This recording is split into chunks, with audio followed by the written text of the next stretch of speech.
two things can be true at once, Taoiseach. We can oppose and condemn an authoritarian regime, yet still insist that international law is upheld.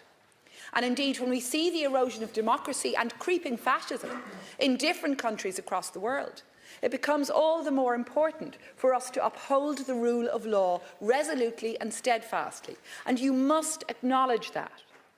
Yet you cannot bring yourself to condemn outright these attacks. Instead, you engage in what I would say is doublespeak, Taoiseach. You speak critically about the UN. You say you're a multilateralist, but you criticise the United Nations, which, while imperfect, represents the embodiment of a multilateral world order, of multilateralism and the rule of law. And worse again, in a fortnight, you're going to genuflect before the man responsible for this global disorder. And you'll do so in the name of the people of Ireland, all without offering any principled criticism of Trump's warmongering. And it is warmongering. Trump's war has consequences, Taoiseach. 200 children killed in a strike in an Iranian primary school.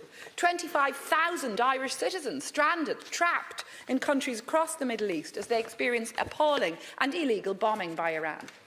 And we're all waiting to learn what exactly Trump means when he says we haven't even started hitting them hard. Terrifying words. A chaotic White House which is destabilising what was already a tinderbox in the Middle East, destroying innocent lives, disrupting the global economy, pushing the most vulnerable people into harsh poverty. Here in Ireland, energy bills skyrocketing already. Liveline hearing yesterday from people frazzled, racing against the real-time price gouging that we're seeing with home heating oil. Forced to plan for yet more wartime inflation just 4 years after Putin's brutal war in Ukraine.